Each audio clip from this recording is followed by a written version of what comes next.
لا حول ولا قوة إلا بالله العلي العظيم وإنا لله وإنا إليه راجعون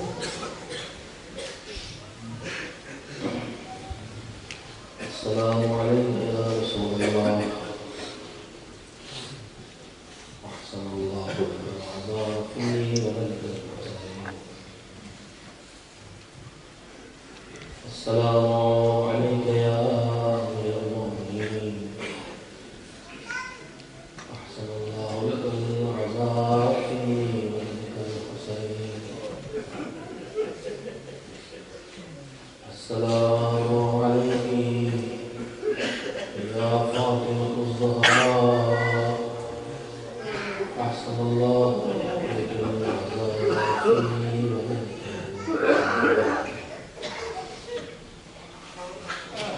سلام الله عليك يا زينب الكبرى أحسن الله لك العزاء في أخيه سلام الله عليك يا سكينة أحسن الله لك العزاء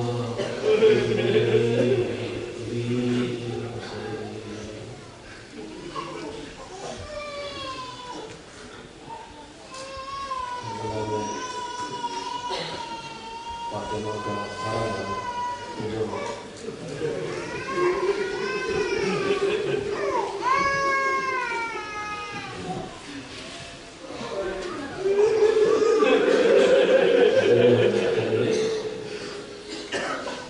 کچھ جلے ہوئے پہلے ہیں اور کچھ جلتے ہوئے خیموں سے اٹھتی ہوئی چنگاریاں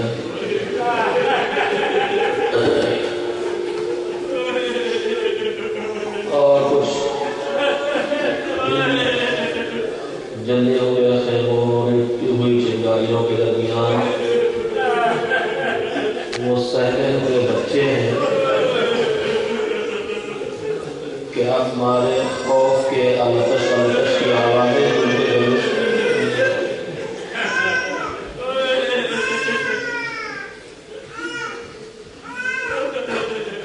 آسمان پر چاند بھی آج اس کی روشنی دھندلی دھندلی سی ہے، اس لیے کہ زمین پر فاطمہ کے چاند کی تصویر ملا سے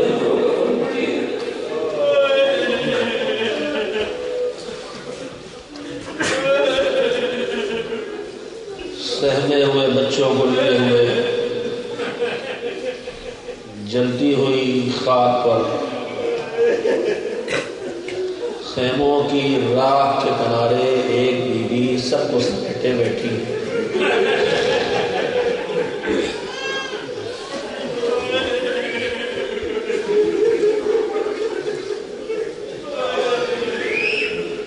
حسین کا کچلا ہوا جنازہ بیویوں کی نگاہوں کے سامنے تھوڑی دور پر تبتی ہوئی ریت پہ پڑا ہوا ہے۔ یہ ہے شان غنیمت۔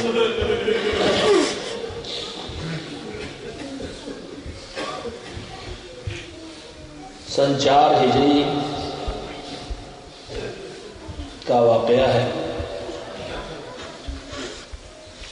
کہ اسی فاطمہ کے گھر میں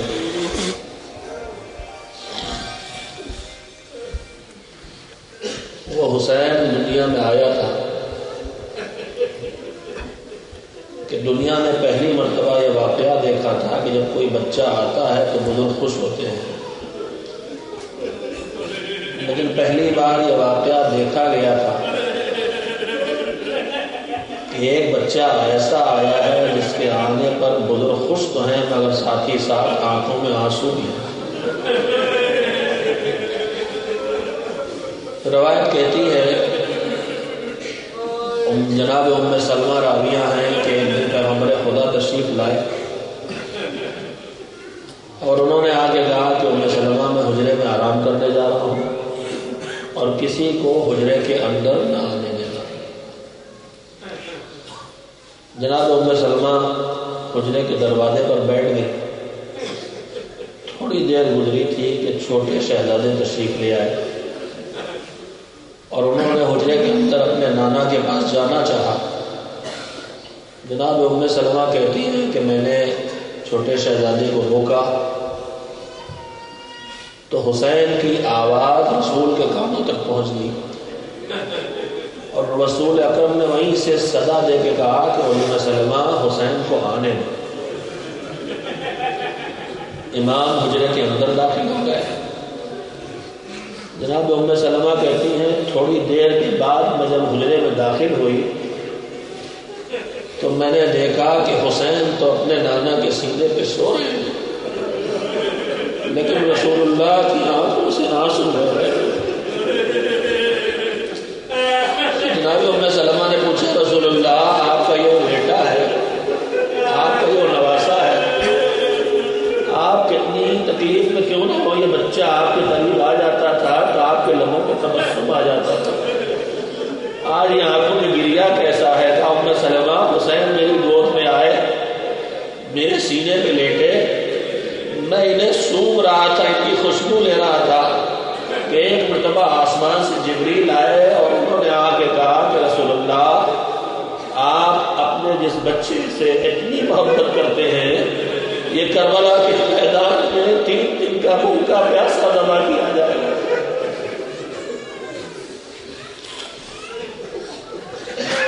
اس کے بعد جبریل نے پوچھا کہ آپ اس جگہ کو دیکھنا چاہیں گے جہاں حسین ذبح کیے جائیں گے؟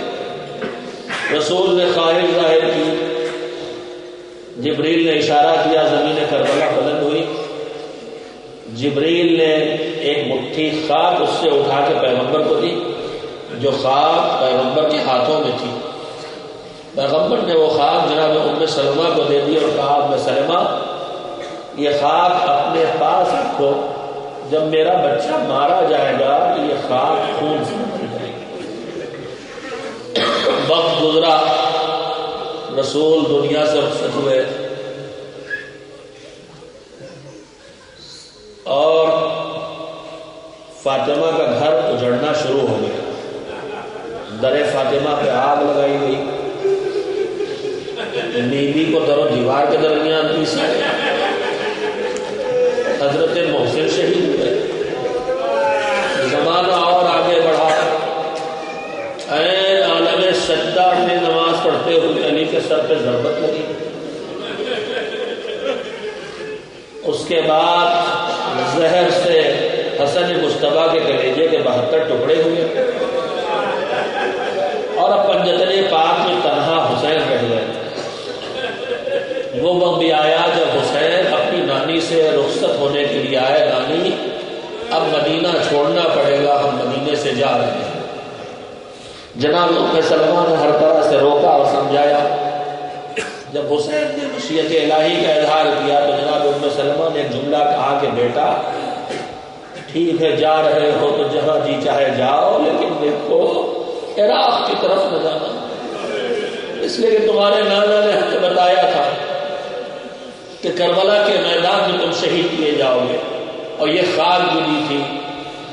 سید الشہداء نے کہا نانی جان جو فیصلہ الہی ہے وہ ہونے والا ہے، آپ کہیں تو میں آپ کو کربلا کی زیارت کرا دوں۔ اشارہ کیا، حسین نے زمین کربلا بلند ہوئی، ام سلمہ نے زمین کو دیکھا، کہا نانی یہیں پہ آپ کے نواسے میں سر و تن میں جدائی ہوگی۔ اور اس کے بعد ایک مٹھی خاک اٹھا کے حسین نے بھی جناب ام سلمہ کو دی اور کہا کہ نانی اسی ظرف میں، اسی شیشے کے برتن میں جس میں آپ نے نانا کی دی ہوئی خاک رکھی ہے اسی میں رکھ دیجیے اور اسے دیکھتی رہیے گا، جب تک یہ خاک رہے سمجھیے گا آپ کا نواسا سلامت ہے۔ حسین کا سفر شروع ہو گیا۔ ام سلمہ جب دل بے چین ہوتا ہے کہ میرا نواسا کیسا ہے، میرا حسین کیسا ہے، تو دیکھ لیتی ہیں خاک ہے، خون سے نہیں بدلی ہے، مطمئن ہو جاتی ہے کہ جہاں کہیں بھی ہے میرا حسین صحیح سلامت ہے۔ تاریخ قدم آگے بڑھاتی رہی، یہاں تک کہ 10 محرم کی صبح آ گئی، 10 محرم سن 61 ہجری کی صبح آ گئی۔ ام سلمہ نے نماز صبح کے بعد بھی جب اس خواب کو دیکھا تو خواب کی خون سے نہیں بدلی تھی۔ ام سلمہ نے شکر خدا ادا کیا کہ میرا حسین زندہ و سلامت ہے۔ اس کے بعد وقت اور آگے بڑھا، سورج ڈھلا، نماز ظہر و عصر پڑھ کے ام سلمہ ذرا دیر کے لیے لیٹ گئی۔ آنکھ لگی تھی کہ ایک مرتبہ خواب میں رسول اللہ کو دیکھا، بالوں کو بکھرائے ہوئے رسول، چہرے پہ خاک ڈلے ہوئے پیغمبر، کہا رسول اللہ آپ کا کیا حالت ہے؟ یہ ام سلمہ ابھی ابھی کربلا میں میرا لال حسین ذبح کر دیا گیا۔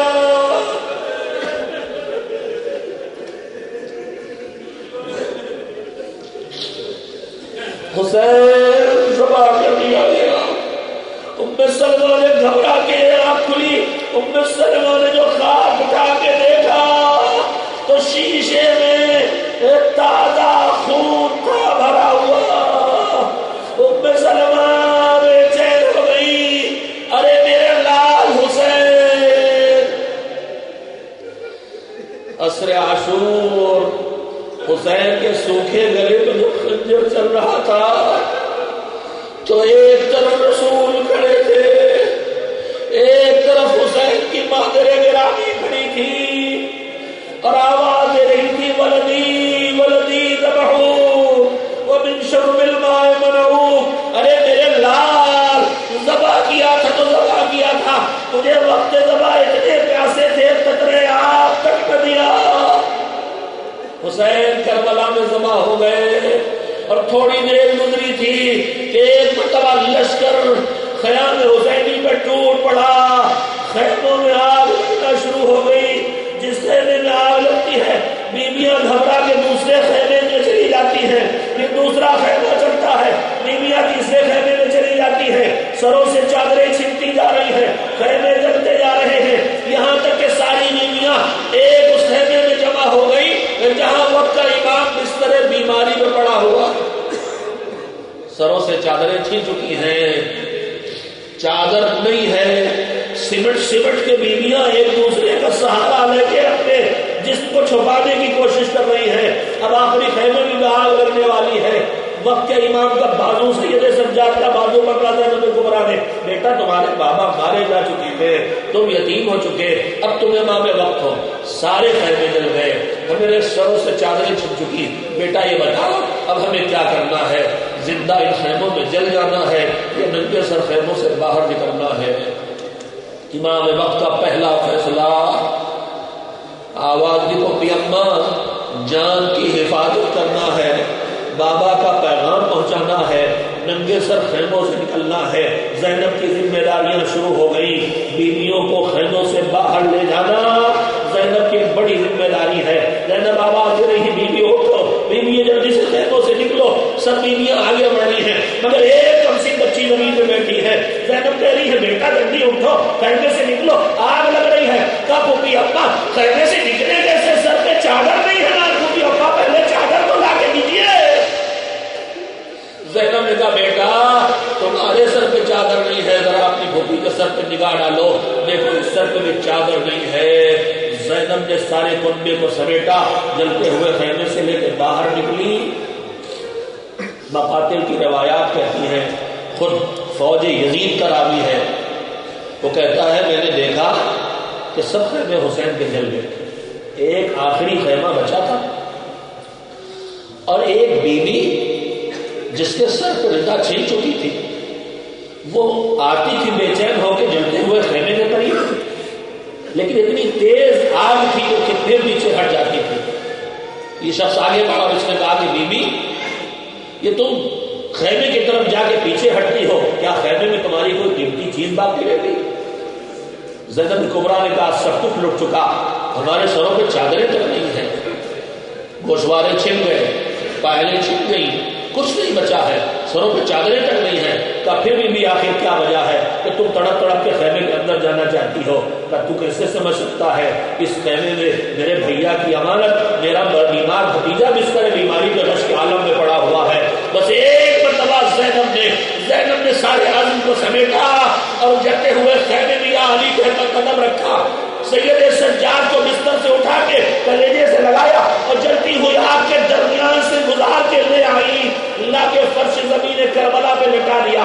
شاید مقتل کا رک کر کے آواز نہیں ہو، ارے میرے بھیا حسین، اگر تم نے علی اکبر کی لاش اٹھانے کا امتحان دیا تھا تو تمہاری بہن نے بھی عظیم امتحان دیا ہے، دیکھو تمہاری امانت کو زندہ سلامت لے کے آ گئی۔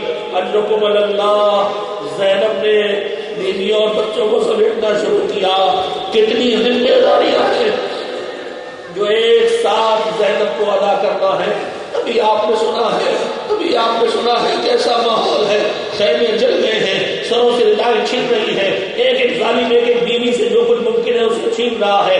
روایت کہتی ہے، راویہ فاطمہ بنت الحسین ہے، فاطمہ بنت الحسین کہتی ہے ایک ظالم میری طرف نیزہ لے کے آگے بڑھا، اس کو نیزہ لے کے آتے دیکھ کے فاطمہ نے قدم تیز کیے، بچی نے قدم تیز کیے تو پیچھے پیچھے ظالم نے بھی قدم تیز کر دیے، قدم تیز کیے تو ظالم اور تیز چلا، بچی اور تیز چلی، مگر کہاں کمسن بھوکی پیاسی بچی اور کہاں یہ طاقتور ظالم۔ ایک مرتبہ ظالم نے نزدیک پہنچ کے بچی کی پشت پہ نیزے کی علی چبو دی۔ بس یہ لمحہ تھا کہ فاطمہ بنت الحسین رش کھا کے زمین پہ گر پڑی، سر سے رضا کب چھینی، کانوں سے گوشوارے کب چھینے نہیں معلوم۔ فاطمہ کہتی ہے تھوڑی دیر گزری کہ ایک مرتبہ میرے کانوں میں آواز آئی، فاطمہ اٹھو، چلو اپنے ٹھکانے پہ چلو۔ ایک مرتبہ فاطمہ کے کانوں میں جو آواز آئی تو اس نے پلٹ کے کہا، پھوپھی اماں، ارے میرے سر پہ چادر نہیں ہے، پہلے چادر تو لا کے دیجیے۔ زینب نے کہا، بیٹا تمہاری پھوپھی کے سر سے بھی چادر چھن چکی ہے، اب ننگے سر رکھنا پڑے گا۔ زینب نے ننگے بچوں کو سنبھالا، زینب نے بیویوں کو سمیٹا، جلتی ہوئی ریت پہ حسین کے قافلے کو سمیٹ کے جب ذرا سا اطمینان ہوا تو زینب کو اپنے بھائی کی وصیت یاد آ گئی، بہن زینب میں اب جا رہا ہوں، بہن میری امانتوں کا خیال رکھنا۔ اس خیال کے، اس تصور کے آنے کے بعد بیوی نے ان یتیموں کو گننا شروع کیا، ننھے بچوں کو گنا تو اندازہ ہوا کہ 2 کمسن بچے گم ہو گئے۔ ام کلثوم غضب ہو گیا، میرے بھیا کی 2 امانتیں کھو گئی ہیں، چلو انہیں ڈھونڈ کے لائیں۔ دونوں بیویاں نکلی، چاروں طرف اب سناٹا پیدا ہوا ہے، جلتے ہوئے خیموں کی چنگاریاں بھی اٹھنا بند ہو گئی، زمین پہ جگہ جگہ لاشیں ضرور پڑے ہوئے ہیں، اور انہیں لاشوں کے درمیان حسین کا کچھ نہیں ہوئی لاش بھی پڑی ہوئی ہے۔ زینب نے ایک مرتبہ مقتل کا رخ کیا، وہاں تک پہنچی جہاں حسین کے بستر کا جنازہ تھا۔ ہو سکتا ہے بچے جب خیمے چل رہے تھے گھبرا کے نکلے تھے، بابا کے پاس فریاد کرنے کے لیے پہنچ گئے ہو، مگر حسین کی لاش کے پاس بچے نہ ملے۔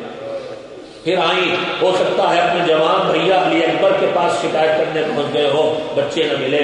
ڈھونڈتے جب بچے کہیں نہ ملے تو ایک مرتبہ ایک بہن نے دوسری بہن سے کہا، چلو ترائی کی طرف چلیں، بچے پیاسے تھے، پانی کے انتظار میں تھے، عباس نے پانی لانے کا وعدہ کیا تھا، شاید چچا کے پاس اس امید میں چلے گئے ہو کہ پانی مل جائے گا۔ دونوں بہنیں ترائی کی طرف چلی تو دیکھا ایک جھاڑی کے پاس دونوں ایک دوسرے کے گلے میں باہیں ڈالے سو رہے ہیں۔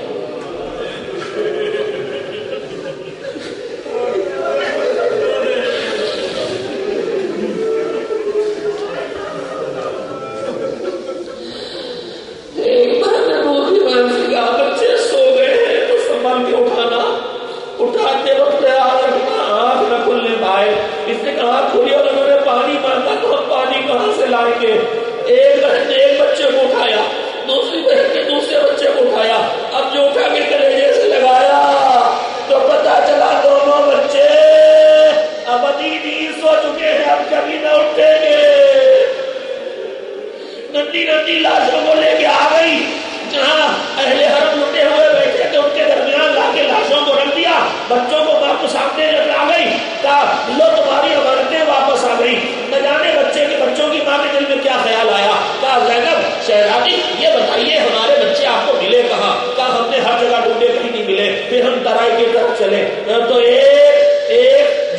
کے پاس دونوں بچے آپس میں گلے میں باہیں ڈالے سینے سے سینہ لگائے سو رہے تھے. بس یہ سن کے نہ جانے ان بچوں کی ماں نے کیا محسوس کیا. آگے بڑھی ننھی ننھی لاشوں کو سیدھا کیا, ننھی ننھی لاشوں کو سیدھا کر کے گریبان سے ایک مرتبہ گریبان کا چاک کھولا تو عجب منظر دیکھا جو کوئی ماں کبھی نہ دیکھے. ارے ننھے ننھے سینوں پر گھوڑوں کی ٹاپوں کے نشان.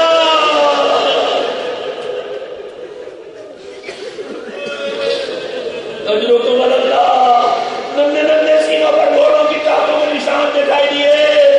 عزاداران ایمان و مظلوم سمجھے.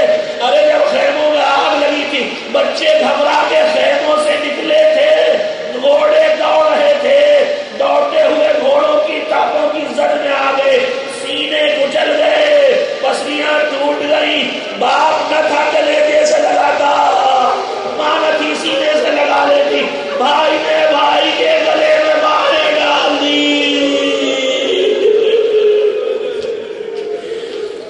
ختم کر دیتا مگر اب یہ رونے کے موقع کم ہوتے جا رہے ہیں. ننھی لاشیں واپس آ گئی. رات کی تاریکی اور بڑی. سید سجاد نے پیشانی میں خاک رکھی ہے تو زبان پر ایک ہی کلمہ ہے, پروردگارا تیرا شکر کہ تو نے ہماری قربانی قبول کر لی. سہمے ہوئے بھوکے پیاسے بچے ماں کی گود میں لیٹے ہیں زمین خشک پر, زمین گھر پر. ہاں اب لوٹنے والوں کا سلسلہ باقی نہیں رہ گیا ہے مگر خوف تو باقی ہے. زینب نے ایک مرتبہ ایک ٹوٹی ہوئی تلوار ہاتھ میں لی اور پہرا دینا شروع کر دیا. شاید ایک بار درمیان میں خوراک کا رک کر کے آواز دی ہو, میرے شیر شب عاشور تم نے پہرا دیا تھا, اب دیکھو شام غریبہ کی تاریکی میں تنہا زینب ہے. زینب پہرا دے رہی ہے, ہاتھ میں ٹوٹی ہوئی تلوار کا ٹکڑا ہے. ایک مرتبہ کانوں میں اندھیرے میں کانوں میں گھوڑوں کی ٹاپوں کی آواز آئی, بے چین ہو گئی. پھر کوئی ظالم آنے والا ہے. تھوڑی دیر میں ایک سوار آتا ہوا دکھائی دیا. زینب سے دور, زینب نے دور سے آواز دی, رک جا رک جا, ہمارے پاس